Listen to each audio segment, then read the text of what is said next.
hospitals, for renters assistance, for schools, transportation, to get our community back on track.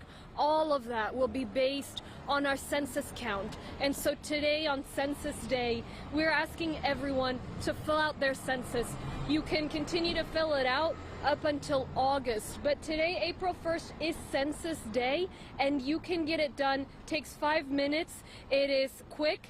It's important. It's the last chance we have for the next 10 years. And so you'll be done until 2030 if you fill it out, and it's secure. Under penalty of jail. Nobody can share your responses. So folks can go online, my2020census.gov. There are several murals like this one. The artist is here, and it is such a community-wide effort. This beautiful mural with different colors and the skyline of Houston and the diversity of our city, of our county, just represents what we have to do right now, which is to fill out that census. En español, brevemente, simplemente quiero mencionar que estamos celebrando el Día del Censo. Estamos todos en casa, guardados, haciendo sacrificios por el futuro, la salud de nuestra comunidad. Estamos haciendo esos sacrificios de estar en casa, de estar separados de la demás gente.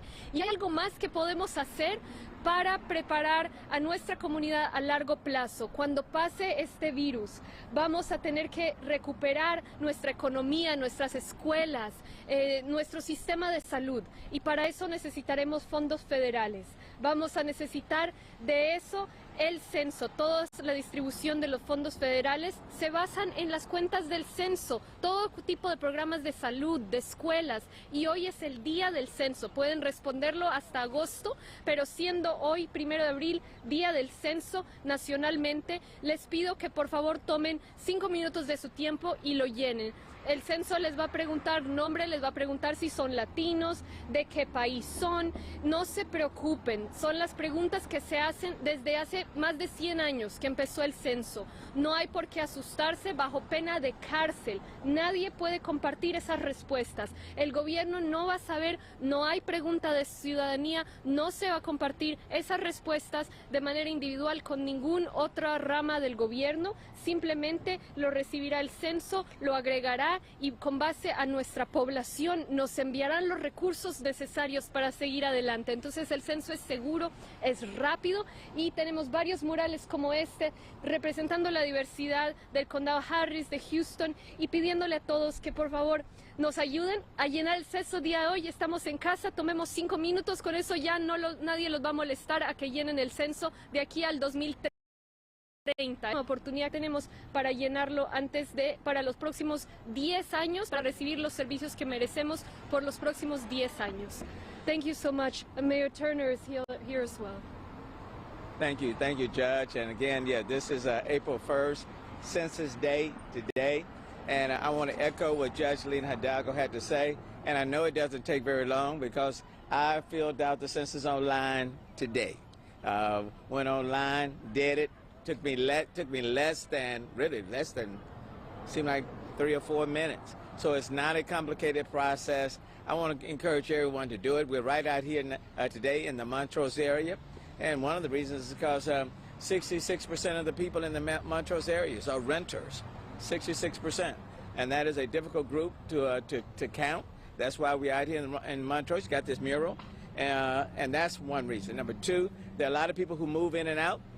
And in the last 5 years, right here in this area, you're looking at a population of about 30% of the people in this area compared to 17% across the city.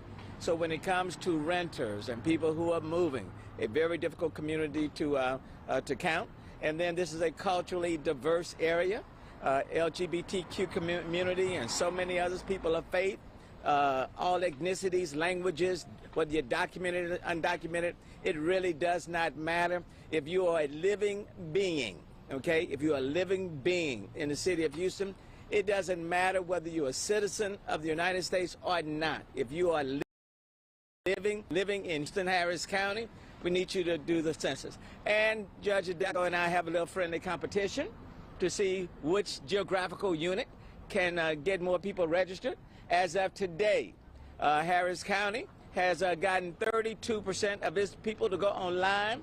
The city of Houston is at 30.1.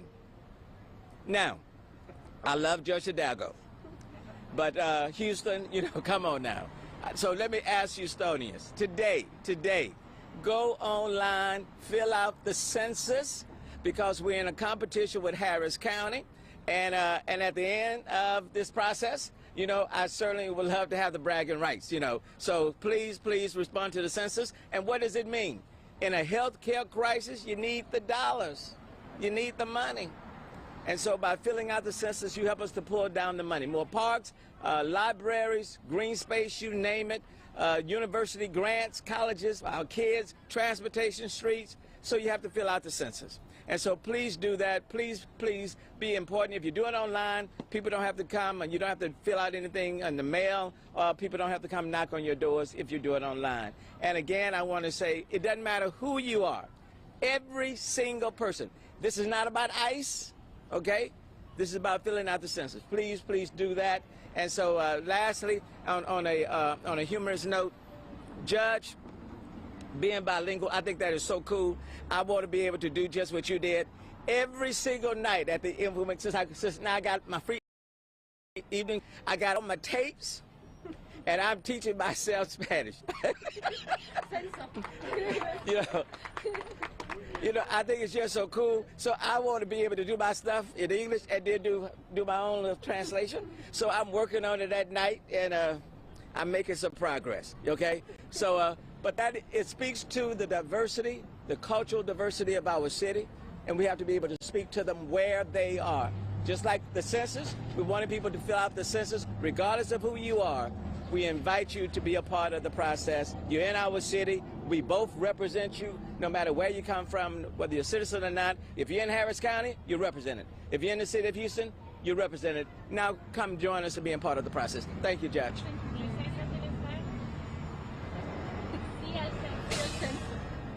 ¿Cómo estás? Sí. Sí, así es, sí al censo. Muy bien, ¿cómo está? Bien, bien. Any questions? So I have a quick question. 1 second. Oh, yes. Yes, thank you. Hi, good afternoon, and thank you for this opportunity to speak about the census. My name is Nabila Mansour. I am the co-chair of the Community Subcommittee of the City of Houston and Harris County's Complete Count Committee. I also chair the Census Working Group with Houston in Action, and I'm the director at MGAGE and ECI, a collaborative Asian American organizations doing the work for the census here in our city and our county. So I'm excited to be with you here today on Census Day, April. I want to thank you, Judge and Mayor, for taking the time today to remind all of our residents about the critical role they have in responding to the census. And as the co-chairs of the various communities and subcommittees have been having conversations around census and COVID-19, we do agree on one thing, and that is that our top priority is to keep our members, partners, our communities safe and strong. And we understand that in light of COVID-19, we have to rethink some of the ways that we are going to work toward a complete count. Houston in Action and members like MGAGE and ECI have been coordinating our work over the census for over a year. And because of that work, we are well positioned to lean into the many trusted relationships we have built over the last year and a half in preparation for this moment. Those relationships that we built are still here. That dialogue is still current, and our plans are still in place. We are committed to counting and empowering our communities to complete the census. In my role as director at MGAGE, we work with the Muslim American community to ensure they civically participate in every aspect of American life. And the census is no different. The questions they ask are no different than the questions that all of us are asking. Whether it be, do I include a college student that's in my household right now when she is no longer living on the farm, or whether it be about including the aunt that is visiting, that can't go back to Bangladesh and is riding out the strange time that we are living with us right now. Well, we have operators on standby to take questions in English, Chinese, Vietnamese, Spanish, Korean, and Urdu at our local census support hotline at 281-305-8300. And it is open and available to answer any concerns or questions regarding the census. So that's 281-305-8300. Our tactics may have changed, but our strategy has not. We are still relying on trusted voices in our community to make sure our communities have reliable, accurate information so that they are counted in the 2020 census. The census is an important way to make sure we are all seen and we are all heard. Many of us in the city and county are immigrants, are non-citizens, undocumented, and we understand that we have been here before. We have oftentimes found ourselves at the margins, but we are resilient, we are organized, and as in the past, we find ways to push through and make our voice heard. So for those of you at home right now, please know it has never been easier to respond to a census from the safety of your own home. You can visit my2020census.gov right now and complete the census. It takes less than 10 minutes. So that's my2020census.gov. So thank you. So check in on your neighbors, your family members, and make sure they're healthy and safe. Happy Census Day, happy Census Week, and please remember to say yes to the census and make sure that H-Town counts. Thank you. All right, and thank you so much. Thank you. So I was just wondering, is this one of the 5 murals around Harris County or in Houston City? We have 5 murals, I believe, in the city. Nabila, correct me if I'm wrong. Yes, so they're in the city, and they're all, what folks were explaining is it's a snapshot in time. So this mural, you can see it's a reel, you know, and the other ones, it's a Polaroid shot.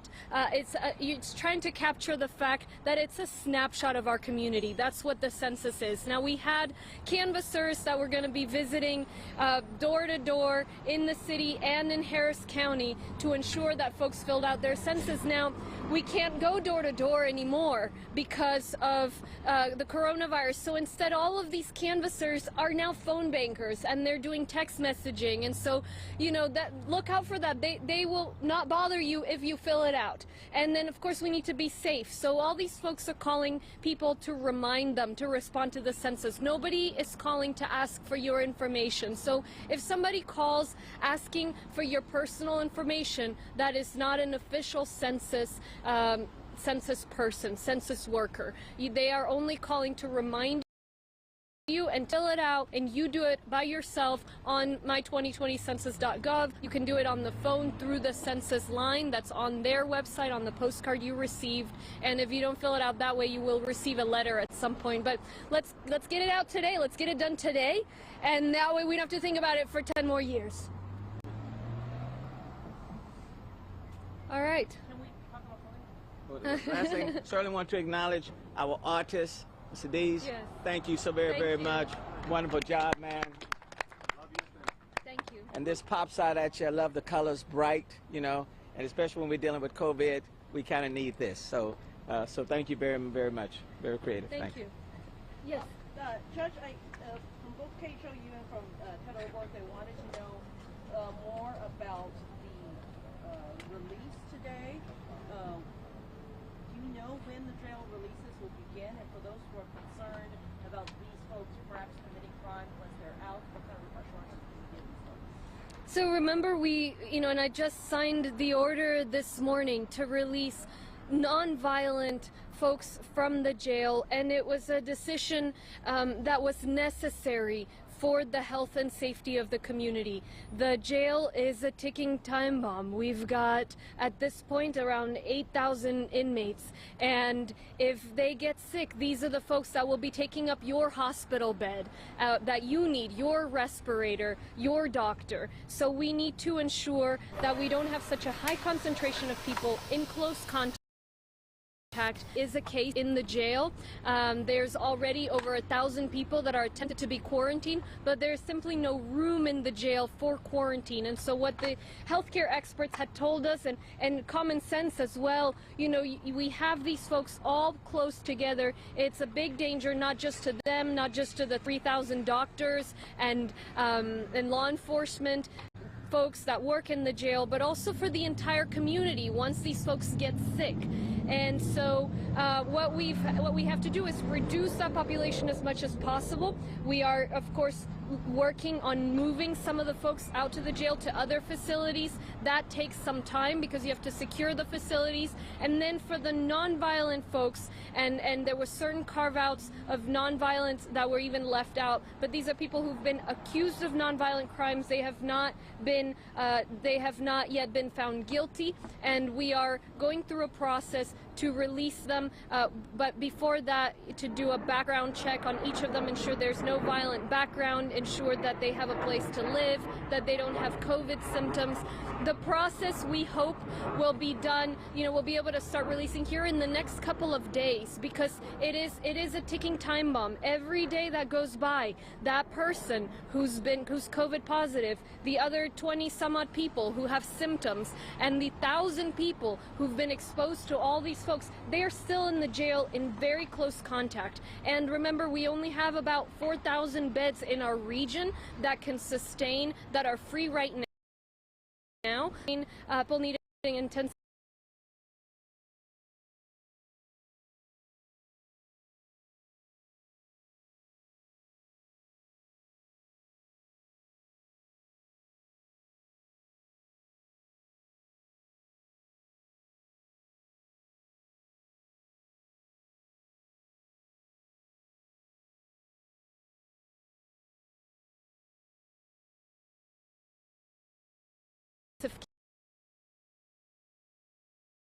care. Stakeholders have been reviewing the backgrounds of these folks, and so if they can get the review done and everything can get processed, then perhaps we can get it done today. And again, you know, they'll be enforcing conditions. If it's an ankle monitor, a breathalyzer, other conditions to ensure we're safe. But it is a necessary decision, because if we don't do this, we are certain to have, we know we're going to have an outbreak at the jail. We already have a case. We already have people infected. And the question is, do 8,000 people get sick? Do fewer than that get sick?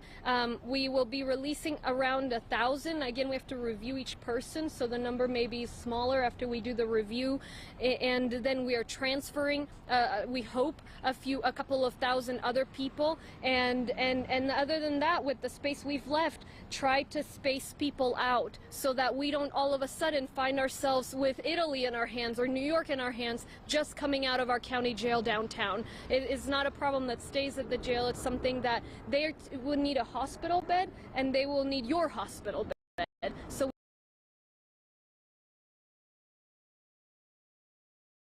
we need to reaction to Hope City and some of those other folks filing a lawsuit against you. Obviously, the governor came out with exemptions for churches, saying it violates their human rights. Yeah, so there has been a lawsuit filed around some of our portion of our stay-at-home order. I obviously can't comment on ongoing litigation, other than to say, you know, just as my order on the jail abides by the governor's comments that no violent criminals should be released. Of course, we are not releasing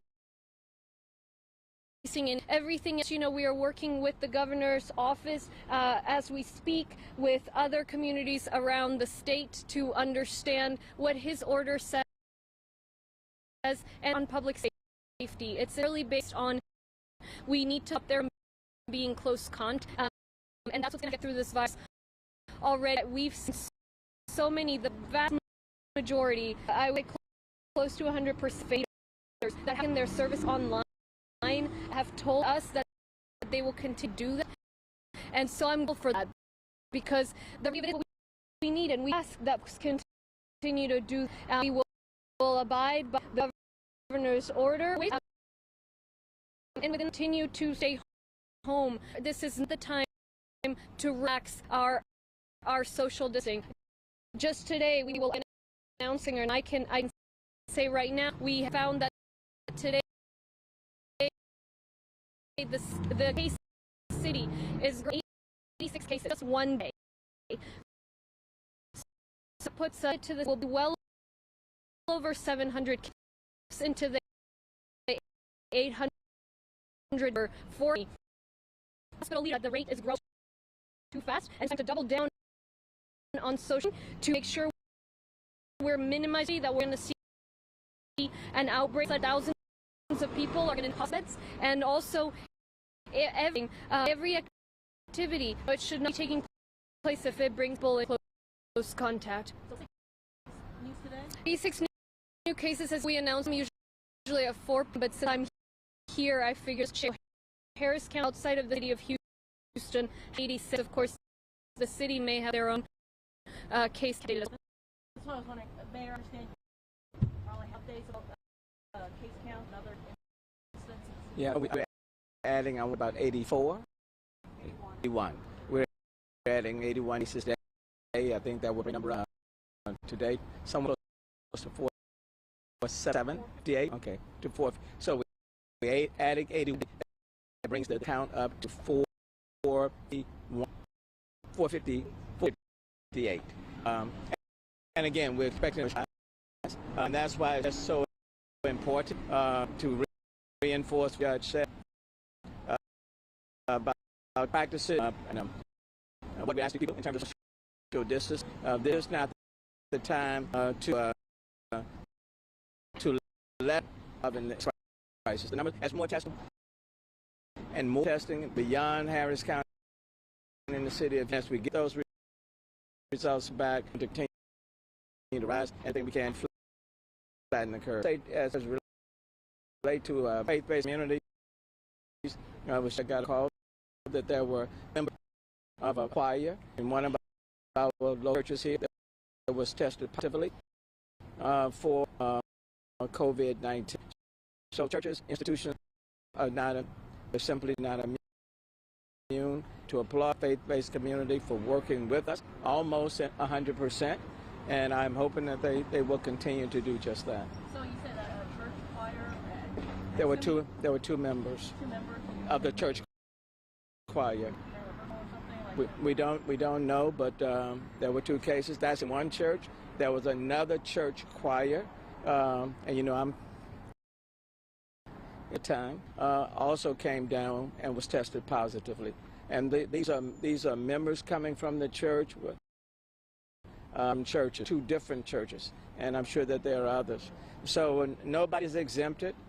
This virus is not asking whether you're at a business and a worship center. It really doesn't matter. And I think there are many ways that we can worship and do it in a much safer environment. But we're all on the same team. And this is not a situation as if they're different teams. We're all on the same. And in order for us to be successful, all of the players on the team have to be moving in the same direction. And we can't be with one another and prevail. Have you guys also heard, in Austin, they had a bunch of spring breakers having sort of a group issue, or they all come together? Have you guys heard any similar incidents here in Harris and Houston of spring breakers coming back? I'm not heard that, but it's very porous geographical boundaries. People are traveling all over and then they're returning. Again, what we're saying to people is that be careful. And if you're traveling outside the state of Texas, you certainly need to quarantine when you come back. But it's a very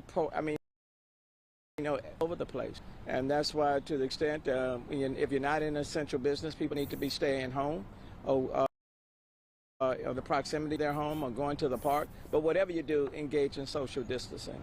And what about fatalities? Are there any additional fatalities? But for today, no fatalities in the city of Houston. 80, and I keep forgetting the number, the 81 cases that have been reported, the number of fatalities in the city of Houston stays at 4. So no fatalities over the last 24 hours, which is a good thing. Okay. But flatten the curve.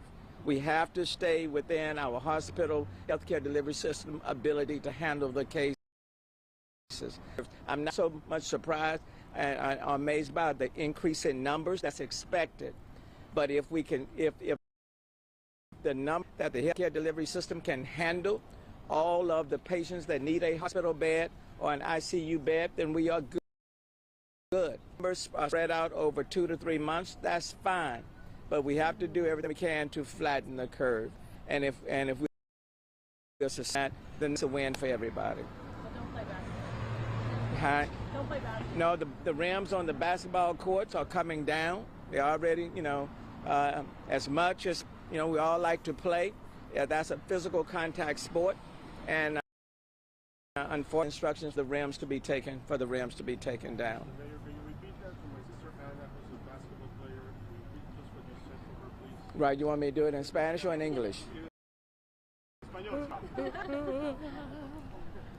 No basketball. Well, I was about to do it, but I'm not trying to show off. Judge, if you will come and Just so you don't have to... Yeah. Ha dicho el alcalde que no es el momento de estar jugando básquet. Es un deporte de contacto. La ciudad está moviendo del básquetbol, todo eso para que nadie esté jugando ningún tipo de contacto. Y el básquetbol, fútbol, nada de eso, porque estén muy cerca a otras zonas, usando un objeto, tocan el objeto, se tocan la boca. Ayúdenos a que no esparza este virus. And I will say, people say we got people at home. I would tell you, for me, one thing that I'm trying to do is trying to be more about. That's what I single out for me. The evening times when I go home, I'm going to a banquet or a home meeting, I'm civic association. From a 30%, 80% chance Saturday. Got all my tapes. I can expect on one station, and I'm just trying. It's version by one. I feel like The goal is to teach them when this is over. Then just your questions in Spanish. Just how well I see.